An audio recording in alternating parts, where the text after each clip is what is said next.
Hi guys, welcome to my YouTube channel. आज इस lecture में हम बात करेंगे जेके एसएसबी ने जो जेके पीएसआई का पोस्ट निकाला है इसके सिलेबस के बारे में। तो इस सिलेबस में आपको मैथमेटिक्स, रीजनिंग और डेटा इंटरप्रिटेशन का कुछ पोर्शन दिया हुआ है। ये जो मैथमेटिक्स, रीजनिंग और डेटा इंटरप्रिटेशन है, it covers almost 25 to 30 marks of your syllabus. तो यहाँ पे आपको ये जो डेटा इंटरप्रिटेशन है, अगर हम इसकी बात करते हैं तो DI, इसमें आपको चार चीजें पूछी जा सकती हैं। एक तो आपके पास है पाई चार्ट, या तो आपको पूछा जाएगा लाइन ग्राफ के बारे में, या तो आपको पूछा जाएगा यहाँ पे बार ग्राफ के बारे में, या तो आपको यहाँ पे पूछा जाएगा टेबल ग्राफ के बारे में। अगर हम पाई चार्ट की बात करेंगे तो पाई चार्ट में आपको यहाँ पे ऐसा एक डायग्राम होगा जिसमें ऐसे कई पोर्शन में इसको डिवाइड किया हुआ होगा।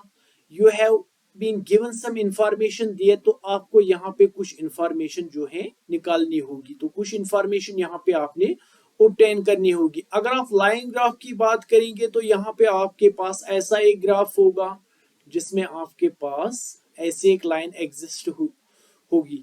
तो यहाँ पे आपको इस लाइन के थ्रू कुछ इंफॉर्मेशन निकालनी है। अगर आप बार ग्राफ की बात करेंगे तो आपने यहाँ पे इस तरह का कुछ ग्राफ होगा जिसका यूज करके आपने कुछ इंफॉर्मेशन यहाँ पे फाइंड करनी है। तो अगर आप टेबल ग्राफ की बात करेंगे तो इसमें सिंपली आपको एक टेबल दिया हुआ होगा लाइक दिस। तो इस टेबल में आपके कुछ वैल्यूज होंगे जिनके आपको यहाँ पे इंफॉर्मेशन आपको कुछ गिवन होगी, कुछ इंफॉर्मेशन आपको यहाँ पे फाइंड करनी होगी। और ये जो डेटा इंटरप्रिटेशन है, it almost covers your 5 to 10 marks. तो इसमें आपको यहाँ पे पाई चार्ट जो है, कभी डबल पाई चार्ट आएगा, कभी आपको डबल लाइन ग्राफ आएगा, डबल बार ग्राफ या डबल टेबल ग्राफ आपको पूछा जा सकता है। लेकिन यूजुअली जो है आपके एग्जाम का जो लेवल है, यहाँ पे आपको simple pie chart, line graph, bar graph और टेबल ग्राफ के बारे में इंफॉर्मेशन होनी चाहिए, so that you can solve these questions अगर इस पोर्शन से आपको क्वेश्चन पूछे जाए।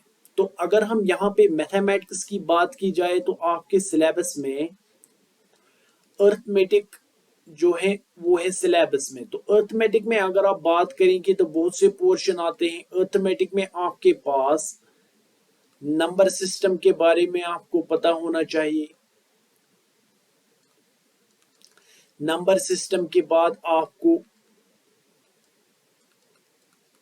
एचसीएफ और एलसीएम के बारे में पता होना चाहिए। यहाँ पे आपको परसेंटेज के बारे में पता होना चाहिए। परसेंटेज के बाद अगर आप बात करेंगे profit and loss,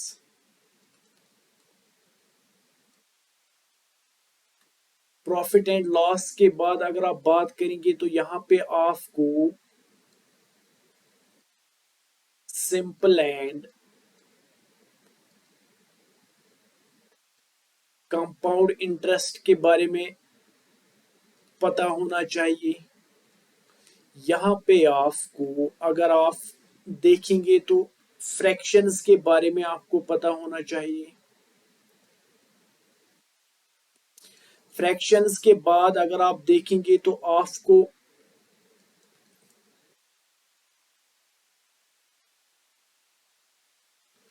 permutation and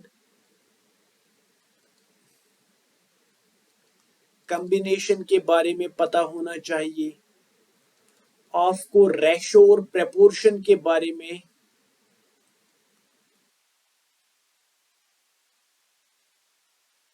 पता होना चाहिए। यहाँ पे आपको एवरेज, बहुत सारे टॉपिक जो हैं इस अर्थमेटिक में कवर होते हैं। अगर यहाँ पे आप देखेंगे एलिगेशन एक टॉपिक है तो वो आपको पता होना चाहिए। यहाँ पे अगर आप बात करेंगे तो आपको पाइप एंड सिस्टर्न के बारे में, इस यहाँ पहले हम लिखेंगे टाइम एंड डिस्टेंस।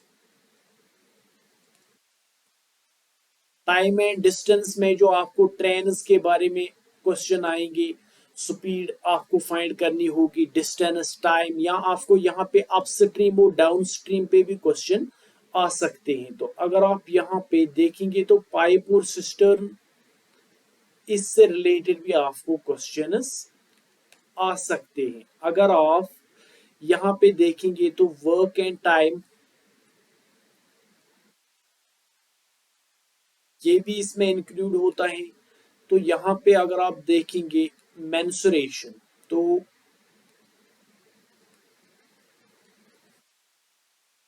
मेंसुरेशन के बारे में आपको पता है, आपको क्यूब, क्यूबाइड, जितने भी सॉलिड्स हैं आपको यहाँ पे सिलेंडर, कून, स्फीयर, इनके बारे में, उनका वॉल्यूम, उनका सरफेस एरिया, इस बारे में जो है क्वेश्चंस आ सकते हैं। तो बहुत सारे टॉपिक हैं जो इस अर्थमेटिक में आपको कवर करने हैं। और इसमें आपको यहाँ पे और एक है रीजनिंग। अगर आप यहाँ पे रीजनिंग की बात करेंगे तो मैथमेटिक्स की अगर बात करेंगे तो इससे कुछ मिसलिनियस टॉपिक भी आप यहाँ आपसे यहाँ पूछे जा सकते हैं। तो आपको यहाँ पे जो है इन सारे टॉपिक्स की नॉलेज होनी चाहिए, सारे फार्मूले आपको पता होने चाहिए, जो शॉर्टकट्स हैं वगैरह वो आपको पता होने चाहिए। तो इसके थ्रू आप जो है ये पोर्शन कवर कर सकते हैं। तो ये जो मैथमेटिक्स और रीजनिंग का पोर्शन है, इसमें आपको ऑलमोस्ट 20 मार्क्स जो है आ सकते हैं। तो अगर आप रीजनिंग की बात करेंगे तो रीजनिंग में आपको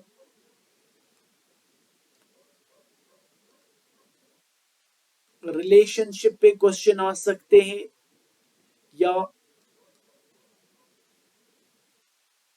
एनालॉजी टेस्ट। अगर आप यहां पे देख सकते हैं तो स्पॉटिंग आउट द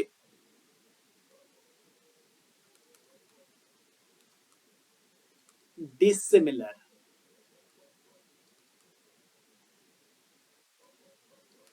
जिसको आप ऑड वन आउट भी बोलते हैं। तो अगर यहां पे आप बात करेंगे तो कोडिंग डिकोडिंग पे आपको यहां पे क्वेश्चन आ सकते हैं, कोडिंग एंड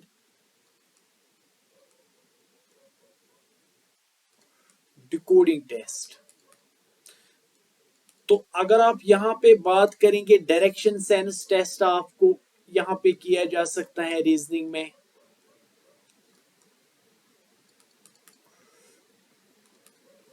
इसके बाद आपको यहाँ पे सीरीज के बारे में पूछा जा सकता है।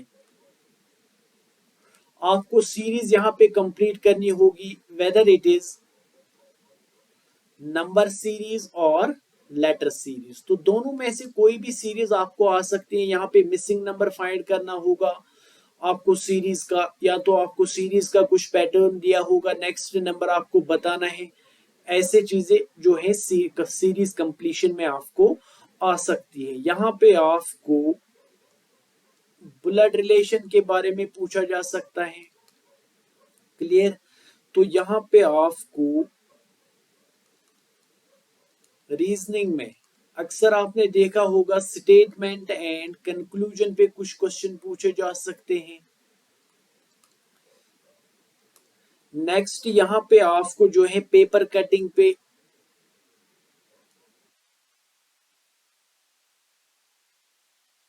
टाइप क्वेश्चंस आ सकते हैं। यहाँ पे आपको